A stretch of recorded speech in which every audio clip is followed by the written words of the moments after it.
Anthony's 7th birthday at Barangay Masilog, Legazpi City.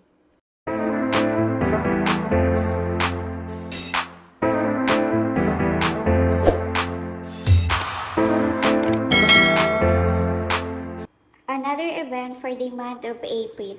Tatlong sunod ang inayusan namin. Yung una ay yung kay Jovan and Menchi ay noong April 17 and 18. Noong April 19 and 20 naman ay yung recent video ko na kila Jason and Cynthia wedding. At yan naman na kay Anthony ay noong April 20 and 21 yan. Bali, after ng wedding nila Jason and Cynthia ay mga 5 PM ay pumunta na kami sa covered court na aayusan namin para sa 7th birthday ni Anthony. Ang kasama ko palang maglakad ay si Mama at si Tia Emmy. Bali, nagbitbit na kami ng ibang materials na gagamitin at yung kaya lang namin dalhin. Malapit lang yan sa amin kasi dito lang naman yan sa barangay namin. Nilakad lang nga namin pero yung mga gamit namin na iba ay hinatid ng kapatid ko gamit ang tricycle. Nakasunod na sa amin yung tricycle at ayan na yung mga gamit pinababa na dyan o tinatanggal na dyan sa tricycle. Yan yung mga gamit na gagamitin namin. Ayan pala yung before na wala pang ayos-ayos. Yan yung covered court. 5 PM kami pumunta sa covered court kasi sabi daw 5 PM ihahatid yung mga tables and chairs. Pero pagdating namin sa covered court ay walang tables and chairs. Dumating yan ay mga 7 PM na ata.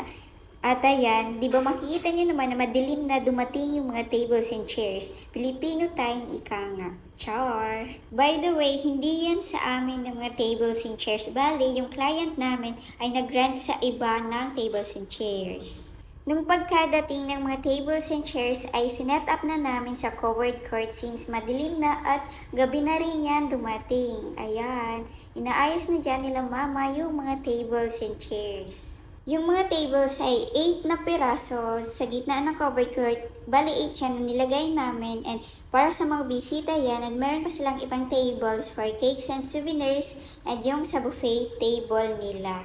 Pinunasan pala yan ng mga tables kasi super dumi ng mga mesa nila. Makikita nyo naman sa ginamit na pamunas na white into black colors. Kaya ayun, pinunasan para hindi madumihan yung mga Gina cloth kasi kinabukasan pa yung event ng aming client. Nag-skirting lang kami dyan, bali ang ginawa namin ay pleach lang sa table at Gina cloth ang gamit namin. Ang sa ibabaw ay yellow na Gina cloth and yung pang skirting ay red and blue. Alternate lang ang ginawa namin since ang pinaka main color ng Paw Patrol, yan na yellow, blue and red. By the way, ang theme pala ng birthday ng aming client ay Paw Patrol, kaya ganyan yung mga colors na ginamit namin pagdating sa mga Gina cloth and sa balloons ay syempre related or nababagay sa theme ng ating birthday at yung talagang color ng Paw Patrol. Yan yung mga sinusunod namin na colors kapag merong nagpapa-decorate sa amin. Kung ano ang theme ng gusto ng client ay yun ang sinusunod namin kaya ayan yung mga ginawa namin dyan. Si client ang nasusunod pagdating sa mga gusto niyang decor sa event niya. Pero minsan nagsasuggest naman kami if ano yung maganda pero nakadepende pa rin yan sa client.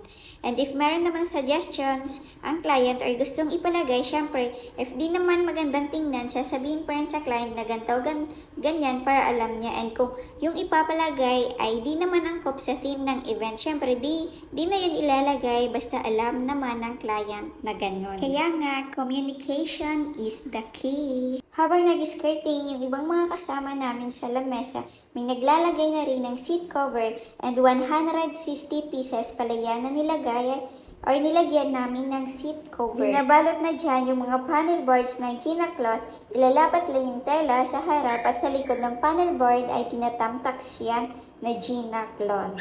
Yung mga Gina cloth pala na ginamit namin yung color are red, yellow, and blue. And bali, 8 panel boards yung ginamit namin dyan. Ayun pala yung mga nalalagyan ng mga seat cover at yung mga mesa ay tapos ng pag-skirtingan dyan. Ayan, yung mga naging setup namin sa mga tables and chairs. After mabalot yung panel boards ng mga Gina cloth, sinet up na sa unahan yung 8 panel boards. Ayan. Nilalagay na dyan yung mga panel boards. Makikita nyo naman dyan, ayan, yung mga red, yellow, and blue na binalot na ng mga tela. Nagpa-balloons na rin kami dyan ng mga balloons gamit ang balloon pumps. Tinatali yan na una ng by 2 and ang sizes na pinalubo namin ay 2 small, 2 medium at 2 large. Yang 6 ay itatali mo sila ng isahan. Naglagay na rin dyan na grass carpet sa unahan and wala silang stage, bali ganyan lang yung setup na ginawa namin. After mapabaloon sa ganyang mga sizes at mapagtali-tali sila ay igagarland na yan gamit ang straw.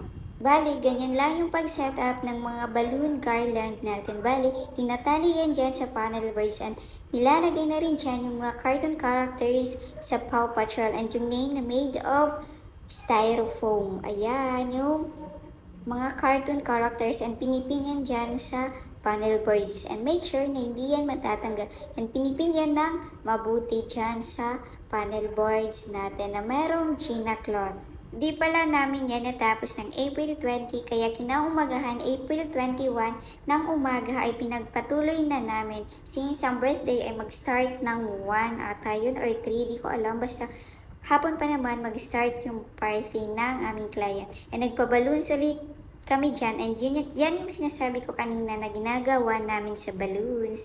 Yan yung 6 na mayroong 3 size, small, medium, and large. Yan din kung paano ang paggarland ng balloons gamit ang straw. Ayan. Yan lang yung process namin ng pag-balloon garlands na gamit yung straw. By the way, yan pala yung ginagamit namin na balloons. Ayan yung brand or name ng balloons. And maganda yung quality niyan. Hindi siya yung pumuputok kaagad na balloons. And makikita nyo naman sa pag-setup namin na gabi kaming nag-set up and nasa ayos pa rin yung mga balloons natin. Ayan. Nilagay na rin dyan yung couch ni Papa and nirent yan ng aming client. Kaya makikita nyo dyan, tinatanggal na dyan yung balot ng couch ni Papa. By the way, yung mga nilagay namin ng mga Paw Patrol na character ay made of styro lang yan.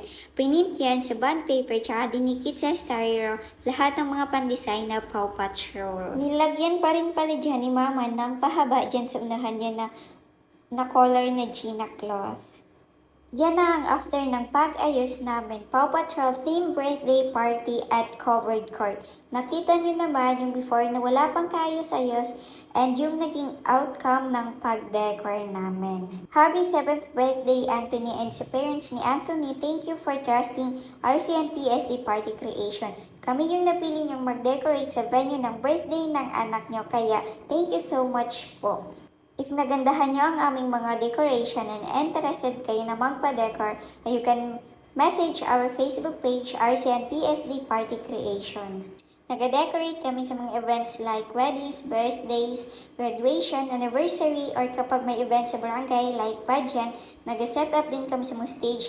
Kaya ano pang inaantay nyo, DM na sa page namin. Our location is Legazpi City, Albay. RCNTSD Party Creation, we create and you celebrate. Another proof na naman ng inayusan ng aming team. Kayo nang umusga if ano yung kinalabasan or outcome ng aming pag-decorate dyan sa covered court at sa birthday na yan na ang team ay Paw Patrol. Kaya ayan. Please don't forget to subscribe to my YouTube channel. Thanks for watching!